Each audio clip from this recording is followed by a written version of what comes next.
Everyone, welcome to my YouTube channel nursing preparation classes. तो आज मैं इस वीडियो में डिस्कस करने वाली हूँ आप लोगों से नियोनेटल जॉन्डिस के बारे में। नियोनेटल जॉन्डिस होता क्या है, ठीक है, और क्यों होता है, इसका कॉजेज क्या है, और जो बाइल होता है हीमोग्लोबिन से बिलिरुबिन कैसे बनता है, बिलीवर्डिन कैसे बनता है एंड कैसे जॉन्डिस होता है, इसके बारे में हम इस वीडियो में डिस्कस करने वाले हैं। सो डिस्कस करते हैं जॉन्डिस। नियोनेटल जॉन्डिस होता क्या है। नियोनेटल मतलब क्या होता है, नियोनेटल पीरियड कब कहते हैं, बर्थ टू 28 डेज, ठीक है, जन्म के बाद 28 दिन तक क्या बोलते हैं हम, नियोनेटल बोलते हैं। उस टाइम पे अगर जॉन्डिस होता है बच्चे को तो उसको बोलते हैं नियोनेटल जॉन्डिस। तो इसमें क्या होता है, increase level of serum bilirubin. अगर बिलिरुबिन का लेवल ज़्यादा हो रहा है बच्चे के ब्लड में तो हम उसको क्या बोलते हैं, नियोनेटल जॉन्डिस कहते हैं। कितने से ज़्यादा होगा, 5 mg/dl से अगर ज़्यादा हो रहा है तब हम उसे कहते हैं कि बच्चे को क्या है, जॉन्डिस हो चुका है, जो बच्चा नियोनेट है। नेक्स्ट है विच इज मैनिफेस्टेड बाई, जिसमें क्या दिखाई देता है बॉडी पे, एलोइस डिस्कलरेशन ऑफ स्किन।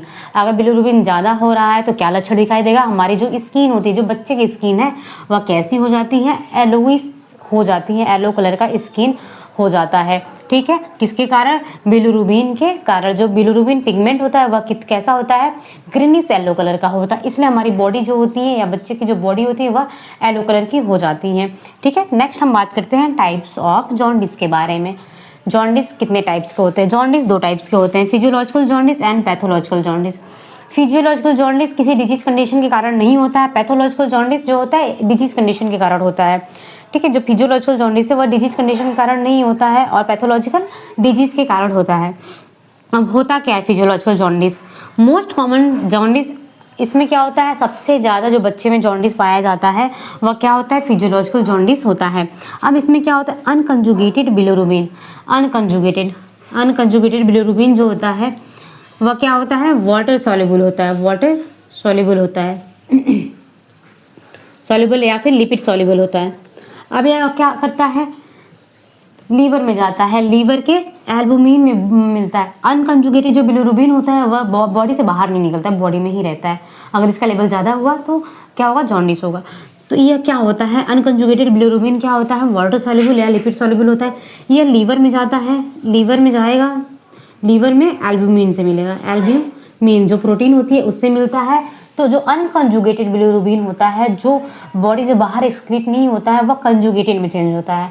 तो वह क्या होता है, जो कंजुगेटेड बिलिरुबिन होता है वह बॉडी से एक्सक्रीट आउट हो जाता है, तो वह लीवर में जाके क्या होता है, अनकंजुगेटेड बिलिरुबिन लीवर में जाएगा, एल्बुमिन से मिलेगा, देन क्या होता है, कंजुगेटेड बनता है। कंजुगेटेड बनने के बाद वह बाइल फॉर्म में आता है, बाइल से किडनी के पास जाता है एंड इंटेस्टाइन में जाता है और स्टूल और यूरिन के थ्रू बाहर आ जाता है। तो मैं अभी फ्लो चार्ट के थ्रू आपको बताऊंगी क्या है, कैसे होता है। तो अनकंजुगेटेड बिलिरुबिन का लेवल ज़्यादा होने लगता है, मतलब कि बॉडी से जो कन्वर्ट अनकंजुगेटेड बिलिरुबिन है वह कंजुगेटेड में कन्वर्ट नहीं हो पा रहा है। तो लेवल ज़्यादा होने की वजह से क्या होता है, फिजियोलॉजिकल जॉन्डिस होता है। Appear in between 24 to 72 hour. यह कब अपीयर होता है, 24 घंटे या 72 घंटे के बाद फिजियोलॉजिकल जॉन्डिस अपीयर होता है, ठीक है। नेक्स्ट है पीक एट 3rd डे। या फिजियोलॉजिकल जॉन्डिस क्या होता है, तीसरे दिन पे, जन्म के तीसरे दिन पे ज़्यादा हाई हो जाता है, फिर वह धीरे धीरे क्या होता है, खुद ही सेल्फ रिजॉल्व होता है, खुद से ही सबसाइड हो जाता है। बच्चे को अगर आप धूप दिखाते हैं, वैसे हॉस्पिटल में हमने देखा होगा कि बच्चा जो न्यूनेट होता है उसको डॉक्टर बोलते हैं धूप दिखाने के लिए, इसीलिए बोलते हैं ताकि क्या हो, लीवर में अनकंजुगेटेड बिलिरुबिन कंजुगेटेड में चेंज हो जाए, ठीक है। तो यह सेल्फ रिजॉल्विंग कंडीशन होती है, जन्म के 24 घंटे या 72 घंटे के बाद अपीयर होता है, तीसरे दिन में पीक होता है। नेक्स्ट फिजियोलॉजिकल जॉन्डिस क्या होता है, appear within 24 hour. Physiological 24 घंटे के बाद हो रहा है और पैथोलॉजिकल 24 घंटे के अंदर अंदर हो रहा है। बच्चे के जन्म के और 24 घंटे के अंदर अंदर में क्या होता है, पैथोलॉजिकल जॉन्डिस होता है। Occur due to any disease condition, यह किसी न किसी डिजीज कंडीशन के कारण हो रहा है, यह डिजीज कंडीशन के कारण नहीं होता है। In this condition bilirubin level 15 mg, more than 15 mg/dl होता है, मतलब कि इसमें जो लेवल होता है बिलिरुबिन का बहुत ही ज़्यादा हो जाता है, किसमें, पैथोलॉजिकल में। In this condition bilirubin level more than 15 mg/dl। यह क्या होता है, not self resolving, self resolving नहीं होता है, इसको ट्रीटमेंट की ज़रूरत होती है, इसमें फूड थेरेपी दिया जाता है बच्चे को और मेडिसिन दिया जाता है, देन बच्चा सही होता है, इसमें मेडिसिन की ज़रूरत नहीं है। ठीक है, नेक्स्ट हम बात करेंगे अभी कंजुगेटेड एंड अनकंजुगेटेड क्या होता है, देन दूसरे दोनों के कॉजेज के बारे में। नेक्स्ट हम बात करते हैं कि जो अनकंजुगेटेड बिलिरुबिन है, कंजुगेटेड बिलिरुबिन कैसे बनता है और बॉडी से कैसे एक्सक्रीट आउट होता है। ठीक है, तो पहले क्या होता है, हमारी बॉडी में आरबीसी जो होता है, आरबीसी के ऊपर आरबीसी में क्या पाया जाता है, 280 मिलियन हीमोग्लोबिन प्रेजेंट होता है। आरबीसी जितने भी हमारे बॉडी में आरबीसी होती हैं तो क्या होता है, हीमोग्लोबिन में 280 मिलियन आरबीसी के ऊपर हीमोग्लोबिन पाया जाता है, जिसमें 280 मिलियन प्रेजेंट होता है हीमोग्लोबिन।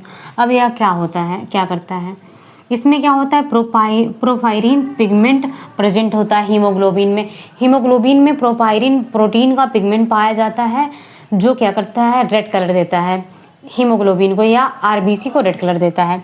देन क्या होता है, जो प्रोपायरिन पिगमेंट होता है वह क्या होता है, अनकंजुगेटेड बिलिरुबिन में चेंज होता है। ठीक है, अनकंजुगेटेड बिलिरुबिन में चेंज होता है। यह प्रोसेस कहाँ होती है, स्प्लीन के अंदर होती हैं।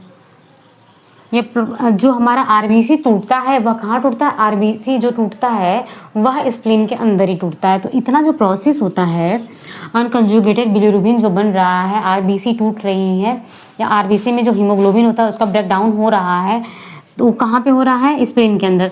तो मान लो कि हीमोग्लोबिन का ब्रेक डाउन हो रहा है, हीमोग्लोबिन में जो प्रोपायरिन पिगमेंट पाया जाता है उसका क्या होता है, ब्रेक डाउन होता है स्प्लीन के अंदर। तो क्या बनता है, अनकंजुगेटेड बिलिरुबिन बनता है।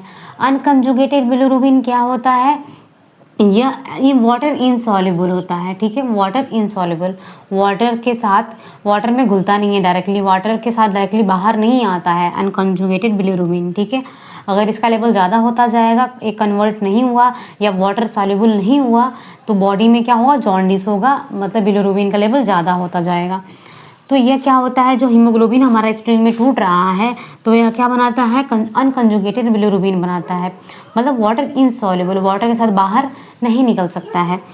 तो क्या होगा, water unconjugated bilirubin through blood, यह क्या होता है, अनकंजुगेटेड क्या होगा, ब्लड के साथ कहाँ किससे अटैच होगा, एल्बुमिन से, ब्लड वेसल्स में जाएगा और एल्बुमिन से अटैच होगा। एल्बुमिन से अटैच होने के बाद कहाँ जाएगा, लीवर में जाएगा। कहाँ जाएगा, लीवर में पहुंचता है। एल्बुमिन से अटैच हुआ तो कहाँ जाएगा, लीवर में जाएगा। लीवर में क्या पाया जाता है, uridine diphosphate glucuronic transferase enzyme पाया जाता है। हमारे लीवर के अंदर ही क्या पाया जाता है, एंजाइम पाया जाता है, uridine diphosphate glucuronic transferase enzyme present होता है लीवर के अंदर, जो क्या करता है, अनकंजुगेटेड बिलिरुबिन को कंजुगेटेड बना देता है। ठीक है, फिर ये क्या कन्वर्ट किस में हो जाएगा, लीवर में जैसे ही पहुंचा अनकंजुगेटेड बिलिरुबिन किस में कन्वर्ट हो जाएगा, कंजुगेटेड बिलिरुबिन में, मतलब कि वाटर सॉल्युबल हो जाता है। वाटर सॉल्युबल मतलब वाटर के साथ, वाटर में घुलनशील, मतलब वाटर के साथ बाहर निकल जाएगा। तो क्या होता है, जैसे ही क्या हुआ, अनकंजुगेटेड बिलिरुबिन कंजुगेटेड बिलिरुबिन में चेंज हुआ तो लीवर किस फॉर्म में उसको बाहर निकालती है, बाइल में, बाइल के फॉर्म में क्या करती है, बाहर निकालता है हमारा लीवर। तो बाइल बना। ठीक है, अनकंजुगेटेड बिलिरुबिन कंजुगेटेड में चेंज हुआ तो लीवर क्या बनाई, बाइल बनाई। बाइल बनाने के बाद वह कहाँ आया, बाइल डक्ट में आया। बाइल डक्ट से दो जगह जाता है, एक हमारे किडनी में जाएगा और दूसरा लीवर के अंदर जाता है। ठीक है, किडनी में जाएगा और हमारे इंटेस्टाइन में जाएगा। ठीक है, तो बाइल जो डक्ट है बनाती हूँ मैं ऊपर।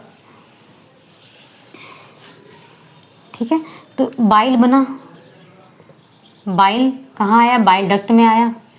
बाइल डक्ट से दो जगह पे जाएगा। ठीक है, दो जगह पर जाता है, इंटेस्टाइन में जाएगा और कहाँ पे जाएगा, किडनी के अंदर, बाई किडनी क्या होगा, और बाई इंटेस्टाइन में कहाँ, ड्यूडेनम।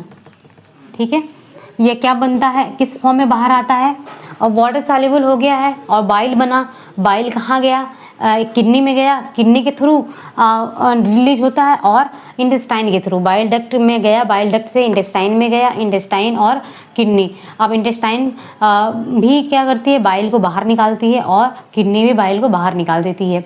अब जो किडनी बाहर निकालती है वह किस फॉर्म में निकालती है, यूरोबिलिनोजेन, ठीक है, यूरोबिलिनोजेन के फॉर्म में क्या करती है किडनी हमारी, जो कंजुगेटेड बिलिरुबिन है या फिर बाइल जो पिगमेंट है उसको बाहर निकालती हैं। कितने परसेंट, 10% एक्सक्रीट करती हैं। किस फॉर्म में, यूरोबिलिनोजेन के फॉर्म में एक्सक्रीट करती है बॉडी, किडनी, जो किडनी है वो एक्सक्रीट करती है। लीवर, इंटेस्टाइन क्या करती हैं, किस फॉर्म में बाहर निकालती हैं, बाइल को या अनकंजुगेटेड बिलिरुबिन को किस फॉर्म में बाहर निकालती हैं, तो स्टर्को बिलिनोजेन, ठीक है, बिलिनोजेन फॉर्म में बाहर निकालती है 90%, ठीक है, 90%। पहले क्या हुआ, हमारी आरबीसी पे क्या होता है, 280 मिलियन हीमोग्लोबिन परसेंट होता है। देन हीमोग्लोबिन में क्या होता है, प्रोपायरिन पिगमेंट पाया जाता है, और वह कहाँ, स्प्लीन में। हमारी आरबीसी क्या होती है, 120 दिन में टूटती हैं, तो अगर वह जल्दी टूटती हैं तो क्या होता है, वो जॉन्डिस कॉज करती हैं। अगर ज़्यादा टूटता है कम टाइम में तो वो लीवर में, स्प्लीन में गया, स्प्लीन में क्या हुआ, जो प्रोपायरिन पिगमेंट है या हीमोग्लोबिन है वो अनकंजुगेटेड बिलिरुबिन में क्या होता है, चेंज होता है, बिलिवर्डिन में चेंज होगा। तो अनकंजुगेटेड बिलिवर्डिन क्या होता है या अनकंजुगेटेड बिलिरुबिन क्या होता है, यह वाटर इनसॉल्युबल होता है, मतलब वाटर के साथ बाहर नहीं निकल सकता, हमारी बॉडी से एक्सक्रीट नहीं हो सकता है वह। तो वह क्या होता है, अनकंजुगेटेड बिलिरुबिन कहाँ जाता है, ब्लड में जाता है, ब्लड वेसल्स में एल्बुमिन होता है, एल्बुमिन से मिलता है। देन कहाँ जाता है, लीवर में जाता है। लीवर में जाने के बाद लीवर में क्या होता है, uridine diphosphate glucuronic transferase enzyme पाया जाता है, जो अनकंजुगेटेड को कंजुगेटेड बिलिरुबिन में चेंज करता है। जैसे ही कंजुगेट बिलिरुबिन बना, मतलब कि वाटर सॉल्युबल, मतलब कि वो बाहर निकल सकता है वाटर के साथ में, ठीक है, मतलब बाहर से एक्सक्रीट आउट हो सकता है कंजुगेटेड। देन हमारा लीवर क्या किया, कंजुगेटेड बिलिरुबिन बनाया। कंजुगेटेड बिलिरुबिन बनने के बाद वह क्या बनता है, बाइल बनता है। तो बाइल बनने के बाद वह कहाँ जाता है, बाइल डक्ट में जाता है। बाइल डक्ट से 2 जगह जाता है, किडनी, बाइल डक्ट से जो बाइल होता है उसको 2 तरीके से एक्सक्रीट आउट होता है, 2 जगह से, एक इंटेस्टाइन से और एक लीवर से, किडनी से। किडनी से अगर एक्सक्रीट हो रहा है तो वह किस फॉर्म में एक्सक्रीट होता है, यूरोबिलिनोजेन के फॉर्म में एक्सक्रीट आउट होता है 10%। और इंटेस्टाइन से कितना होता है, 90% स्टर्कोबिलिनोजेन के फॉर्म में एक्सक्रीट आउट होता है, ठीक है। तो ये इसका प्रोसेस है कि कैसे कैसे हमारी बॉडी से इंक्रीज होता है। अगर यही जो अनकंजुगेटेड बिलिरुबिन है, अगर वह कंजुगेटेड में चेंज नहीं हो पाता है तो इसका लेवल हमारी बॉडी में ज़्यादा होने लगेगा, और बाइल जो होता है, बाइल फॉर्म बनेगा नहीं, हमारी बॉडी से एक्सक्रीट होगा नहीं, ठीक है। तो क्या होगा, उसका लेवल हमारी बॉडी में ज़्यादा होता रहेगा। तो जब देखो अभी क्या था, जो हीमोग्लोबिन था, प्रोपायरिन पिगमेंट थे, वह किस कलर के थे, रेड कलर के। जैसे ही वह स्प्लीन में टूटा और अनकंजुगेटेड बिलिरुबिन बना, तो अनकंजुगेटेड जो बिलिरुबिन होता है वह ग्रीनिश कलर का होता है, ठीक है, ग्रीनिश येलो कलर का होता है, ठीक है। जब वह ब्रेकडाउन होता है स्प्लीन में तो अनकंजुगेटेड बिलिरुबिन जो बनता है वह ग्रीनिश येलो कलर का होता है, इसलिए हमारी बॉडी येलो होती है। तो अगर यहाँ पे क्या हो रहा है, लीवर में कोई प्रॉब्लम हो गई और कंजुगेटेड में चेंज नहीं हो पा रहा है, और जब कंजुगेटेड नहीं बनेगा तो हमारी बॉडी से बाहर भी नहीं जाएगा। तो इसका लेवल, अगर अनकंजुगेटेड का लेवल ज़्यादा हो रहा है तो हमारी बॉडी में क्या होगा, बाइल का लेवल ज़्यादा होगा, बिलिरुबिन का लेवल ज़्यादा होगा, हमारी बॉडी क्या होगी, येलो हो जाएगी या जॉन्डिस होगा। या फिर एक और कंडीशन हो सकती है, अगर अनकंजुगेटेड से कंजुगेटेड तो बन गया, ये प्रोसेस तो हो गया, इतना कंजुगेटेड तो बन गया, लेकिन क्या हो रहा है, अगर किडनी में और इंटेस्टाइन से बाहर नहीं निकल पा रहा है, वह एक्सक्रीट आउट नहीं कर पा रही, कोई एबनॉर्मेलिटी हो गई इंटेस्टाइन में या किडनी के अंदर, तो बॉडी से बाहर कंजुगेटेड बिलिरुबिन नहीं निकल पाएगा, तो बाइल का लेवल ज़्यादा होता जाएगा हमारी बॉडी में, तो उसके कारण भी क्या होगा, जॉन्डिस हो सकता है। तो 2 कंडीशन में जॉन्डिस हो सकती है। नेक्स्ट अब हम बात करते हैं जो पैथोलॉजिकल एंड फिजियोलॉजिकल जॉन्डिस था उसके कॉजेज़ के बारे में और मैनेजमेंट के बारे में। बात करते हैं कॉजेज़ के बारे में। कॉजेज़ क्या होता है पैथोलॉजिकल एंड फिजियोलॉजिकल जॉन्डिस का, ठीक है। तो कॉजेज़ क्या है, दोनों का कॉजेज़ देख लेते हैं, ठीक है। तो कॉजेज़ क्या है फिजियोलॉजिकल जॉन्डिस का, increase production of conjugated bilirubin. अगर क्या हो रहा है कंजुगेटेड बिलिरुबिन का, मैंने पहले ही बताया था कि इसमें क्या होता है, कंजुगेटेड बिलिरुबिन का लेवल ज़्यादा होता है। किसके कारण हो सकता है, अगर बार बार आरबीसी, हमारा लाइफ स्पान बच्चों का कितना होता है, आरबीसी का 80 दिन होता है और एडल्ट का कितना होता है, 120 दिन होता है। तो अगर 80 दिन से पहले ही क्या हो रहा है, बार बार आरबीसी टूट रही है स्प्लीन के अंदर, तो अनकंजुगेटेड बिलिरुबिन ज़्यादा बनेगा तो फिर उसका लेवल भी ज़्यादा होगा। तो इस कारण हो सकता है, ठीक है, increase production of bilirubin level, unconjugated bilirubin का लेवल ज़्यादा हो रहा है तो उसके कारण क्या हो सकता है, बाइल पिगमेंट ज़्यादा होगा तो उसके कारण क्या होगा, जॉन्डिस होगा। Next, decrease uridine diphosphate glucuronic transferase. अगर क्या हो रहा है, यूरिडीन डाइफॉस्फेट ग्लूकोनोइक ट्रांसफेरेज जो था वह क्या कर रहा था, अनकंजुगेटेड को कंजुगेटेड में चेंज कर रहा था लीवर के अंदर, देन बाइल बन रहा था, देन वह एक्सक्रीट आउट हो रहा था। तो जब अनकंजुगेटेड से कंजुगेटेड बन ही नहीं पाएगा तो फिर उसका लेवल ज़्यादा होगा ही। तो अगर क्या होगा, uridine diphosphate glucuronic transferase enzyme का लेवल ज़्यादा हो रहा है तो कम हो रहा है, तो उसके कारण कंजुगेटेड में चेंज नहीं हो पाएगा, देन क्या होगा, बाइल नहीं बनेगा और एक्सक्रीट आउट नहीं होगा। इसमें होता क्या है, नियोनेटल जॉन्डिस में जो फिजियोलॉजिकल जॉन्डिस होता है उसमें क्या होता है, bilirubin level not more than 15 mg per DL से ज़्यादा नहीं होता है, लेकिन इसमें क्या होता है, मोर देन 15 mg। इसमें फिर पैथोलॉजिकल में 15 mg से ज़्यादा हो जाता है पर डीएल से, और फिजियोलॉजिकल जॉन्डिस में 15 mg पर डीएल से ज़्यादा नहीं होता है, more than 5 mg per dL होता है। जिसमें क्या होता है, does not stain palm and sole. इसमें पाम एंड सोल इन्वॉल्व नहीं होते, जो आपके पाम और सोल होंगे वह पीले नहीं होंगे या एलोइस नहीं दिखाई देते। क्यों नहीं दिखाई देते, क्योंकि देखो इसमें क्या होता है, यह क्या हेड है, यह क्या है, एक्सट्रीमिटीज़ है। तो अगर हेड इन्वॉल्व हो रहा है, तो अगर जॉन्डिस कितना है, 5 mg पर डीएल है, ठीक है, 5 mg पर डीएल है, तो आपका नेक एंड फेस वाला ही एरिया इन्वॉल्व होता है, और 15 mg से ज़्यादा हो रहा है तो एक्सट्रीमिटीज़ बॉडी भी क्या होगी, इन्वॉल्व होगी, अगर इससे ज़्यादा हो रहा है तो हमने बोला था इसमें कि 5 mg से ज़्यादा होता है, तो 5 mg से ज़्यादा होगा तो head, face and neck involve होगा, चेस्ट भी इन्वॉल्व हो सकता है, लेकिन पाम एंड सोल इन्वॉल्व नहीं होंगे। कब इन्वॉल्व होंगे पाम एंड सोल, जब मोर देन 15 mg होगा तब। तो इसमें क्या हो रहा है कि not more than 15 mg, 15 mg से ज़्यादा नहीं हो रहा है, और does not stain palm and sole, ठीक है। अब यह क्या होता है, फिजियोलॉजिकल जॉन्डिस सेल्फ रिजॉल्विंग होता है, धीरे धीरे वो खुद ही रिजॉल्व हो जाता है। कब, अगर टर्म है बेबी और प्री टर्म है, टर्म पे कब रिजॉल्व होगा, 7 से 10 दिन में क्या होगा, सबसाइड हो जाता है। 7 से 10 दिन पे क्या होता है, जो जॉन्डिस होती है अपने आप क्या होती है, रिजॉल्व हो जाती है, सही हो जाती हैं। प्री टर्म में क्या होता है, 14 डेज लग जाते हैं। प्री टर्म में क्या होगा, 14 डेज लग जाता है सबसाइड होने में, फिजियोलॉजिकल जॉन्डिस जो हुआ है। नेक्स्ट हम बात करते हैं पैथोलॉजिकल जॉन्डिस की। इसमें क्या होता है, ग्लीबर्ट सिंड्रोम के कारण। तो मैंने बोला था कि जो पैथोलॉजिकल जॉन्डिस होता है किसी न किसी डिजीज कंडीशन के कारण होता है, तो इसमें ग्लीबर्ट सिंड्रोम होता है, जिसके कारण क्या होता है, पैथोलॉजिकल जॉन्डिस होता है। इसमें क्या होता है, इंक्रीज यूसीबी, अनकंजुगेटेड बिलिरुबिन का लेवल ज़्यादा होता है ग्लीबर्ट सिंड्रोम के अंदर, ठीक है। तो ज़्यादा हो रहा है तो क्या होगा, अनकंजुगेटेड ज़्यादा बनेगा हमारी बॉडी में, और आरबीसी ज़्यादा टूटी जाएगी, और अनकंजुगेटेड बिलिरुबिन ज़्यादा होता जाएगा, और बॉडी से एक्सक्रीट आउट नहीं होगा, और हमारी बॉडी येलो, ग्रीनिश येलो होती जाएंगी, क्योंकि इसका कलर ज़्यादा किस कलर का होता है, ग्रीनिश येलो कलर का होता है।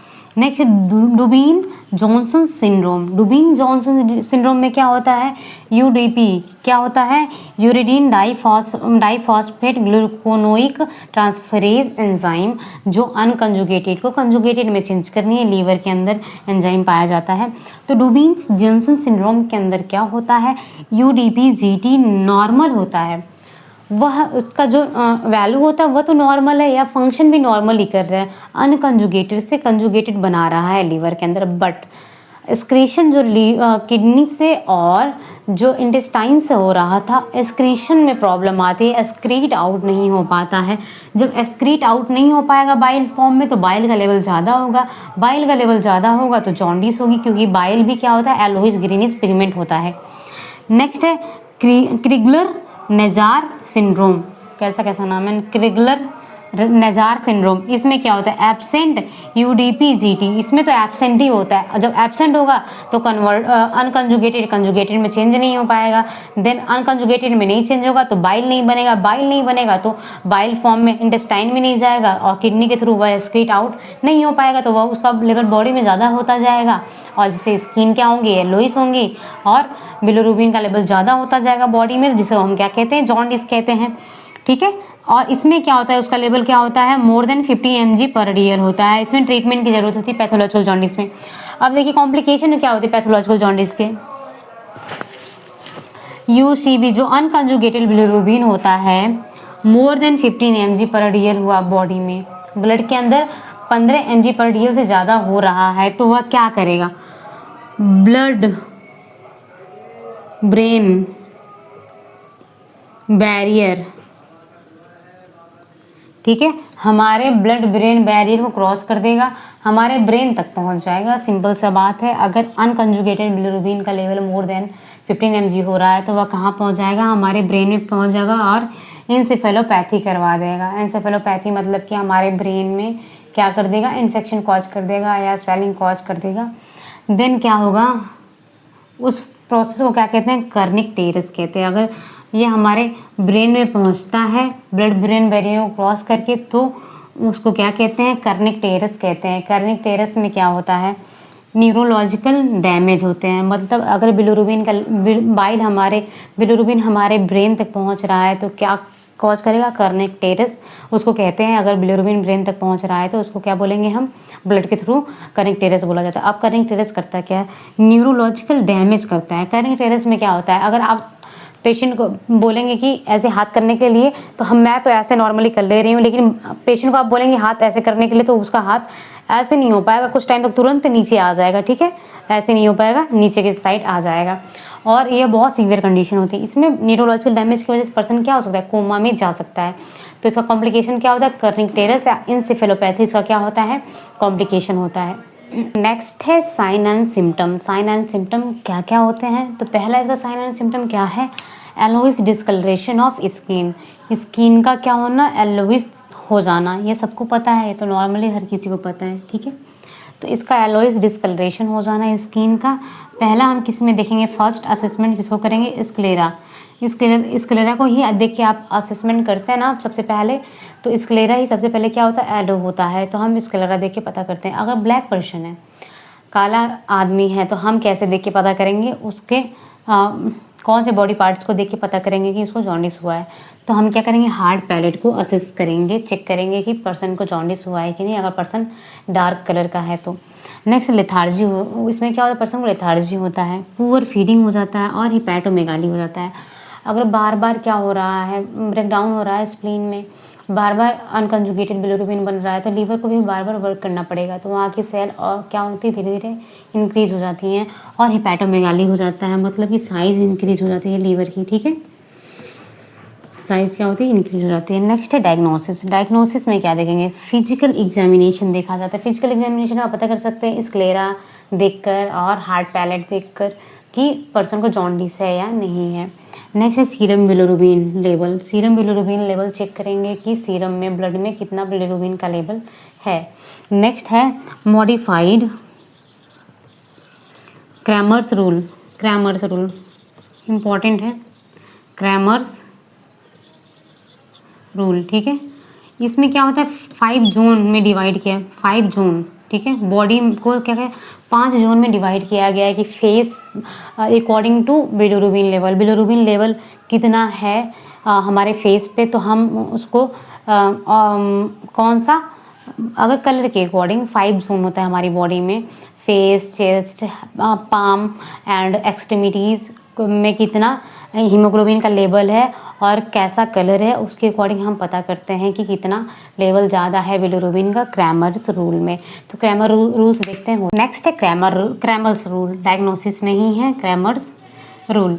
यह क्या होता है, फर्स्ट लाइन इन्वेस्टिगेशन होता है, first line investigation, first line investigation. ठीक है, अब इसमें क्या होता है, by Kramer's rule evaluate jaundice cephalocaudal direction. इसमें क्या करते हैं, क्रैमर्स रूल में जो जॉन्डिस का पता करते हैं हेड टू टो, सिर से पांव तक क्या करते हैं, डायरेक्शन में हम जॉन्डिस का पता लगाते हैं। इसको 5 जोन में डिवाइड किया गया है बॉडी पार्ट्स के अकॉर्डिंग। तो क्रैमर्स जोन है माइल्ड जॉन्डिस, किस कलर की होती है, लेमन कलर की, लेमन ऑरेंज कलर की अगर स्किन दिखाई दे रही है उसको हम बोलते हैं माइल्ड जॉन्डिस।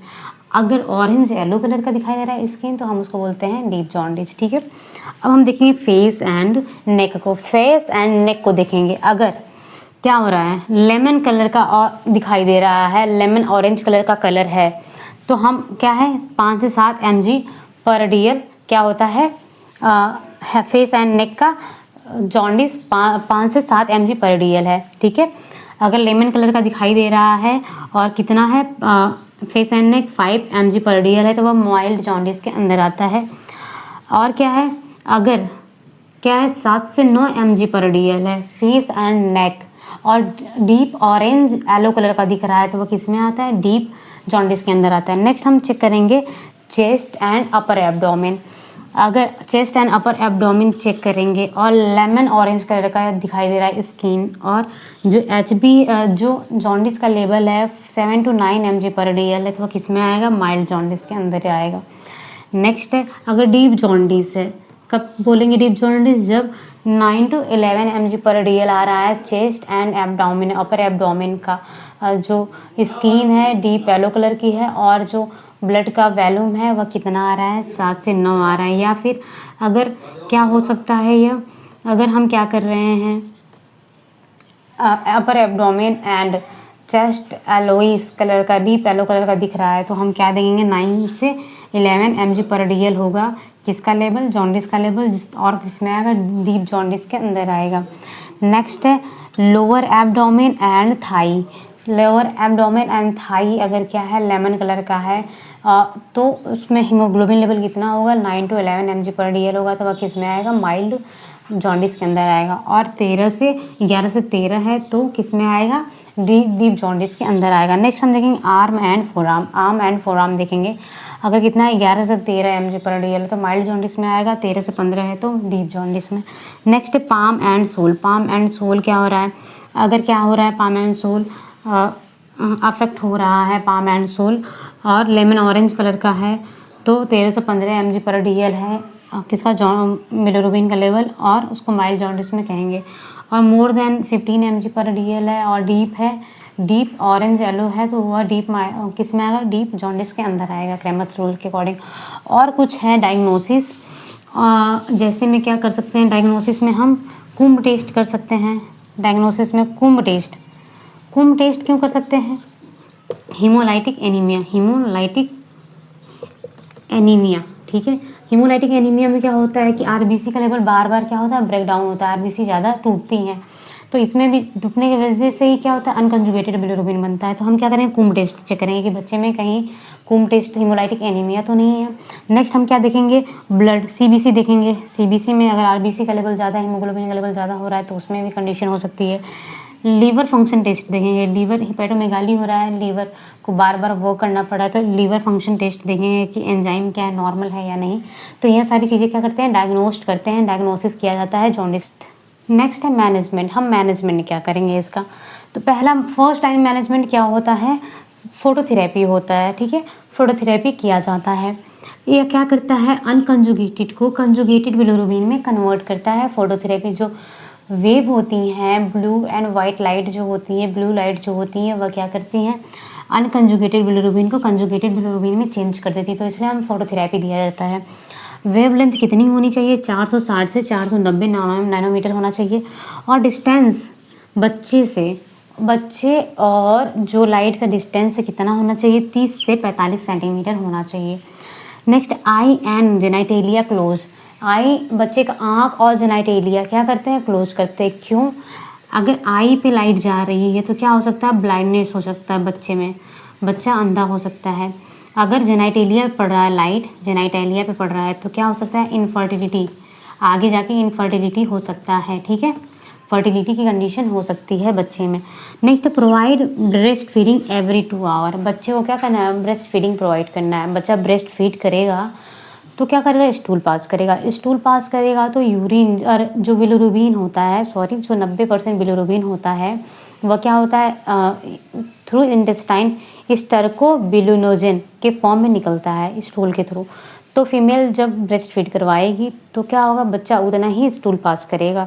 तो हर 2 घंटे में ब्रेस्ट फीड करवाना है और टेम्परेचर भी मेंटेन करने के लिए चेंज पोजीशन एवरी 2 आवर्स। ठीक है, बच्चे का पोजीशन चेंज करना है हर 2-2 घंटे में।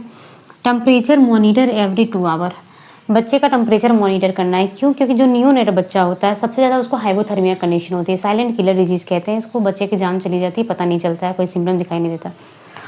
तो क्या होता है, बच्चे का हर 2 घंटे में टेम्परेचर मेंटेन चेक करना है कि बच्चे का टेम्परेचर कितना है। क्योंकि बच्चा कपड़े नहीं पहना रहता है, बस उसकी आँख और जेनिटेलिया क्लोज रहती है, तो ज़्यादा चांसेस होता है कि बच्चा हाइपोथर्मिया में जा सकता है। तो इसलिए क्या करना है, टेम्परेचर को चेक करना है। दूसरा मैनेजमेंट क्या है, दूसरा ब्लड ट्रांसफ्यूजन। ठीक है, ब्लड ट्रांसफ्यूजन कर सकते हैं। ब्लड ट्रांसफ्यूजन कब करेंगे, जब मोर देन 50 mg/dl क्या हो रहा है, लेवल हो रहा है बिलिरुबिन का 15 से ज़्यादा हो रहा है, तब हम क्या करेंगे, ब्लड ट्रांसफ्यूजन करेंगे बच्चे में। ब्लड ट्रांसफ्यूजन तभी किया जाता है क्योंकि ज़्यादा टूट रही है आरबीसी, तो ब्लड की भी क्या हो गया, आरबीसी फंक्शन नहीं कर पाएगा, ऑक्सीजन बॉडी तक नहीं जा पाएगा। तो इसलिए क्या करते हैं, ब्लड ट्रांसफ्यूजन करते हैं। ब्लड ट्रांसफ्यूजन के लिए कौन सा वेन यूज़ करते हैं, अम्लाइकल वेन। ठीक है, बच्चे में अम्लाइकल वेन का यूज किया जाता है। अम्लाइकल वेन के थ्रू क्या करते हैं, ब्लड ट्रांसफ्यूजन करते हैं। नेक्स्ट क्या है, नेक्स्ट ड्रग ऑफ चॉइस क्या होता है मैनेजमेंट में, ड्रग ऑफ चॉइस फिनोबार्बिटोन। ठीक है, फिनोबार्बिटोन। फिनोबार्बिटोन क्या होता है, फिनोबार्बिटोन ड्रग ऑफ चॉइस होती है, ड्रग्स दिया जाता है फिनोबार्बिटोन का। ठीक है, फिनोबार्बिटोन यह क्या करता है, इंक्रीज UDP-GT, जो लीवर में ट्रांसफेरेज एंजाइम था उसके लेवल को क्या करती है, इंक्रीज करती है। कौन, फिनोबार्बिटोन। जब इंक्रीज हो जाएगा क्या है, UDP एंड GT इंक्रीज होगा तो क्या होगा, जो अनकंजुगेटेड है कंजुगेटेड में चेंज होगा और बाइल फॉर्म बनेगा। बाइल फॉर्म के थ्रू वह स्टूल और यूरिन के साथ निकलेगा। तो फिनोबार्बिटोन क्या करता है, UDP-GT को इंक्रीज करने का काम करता है।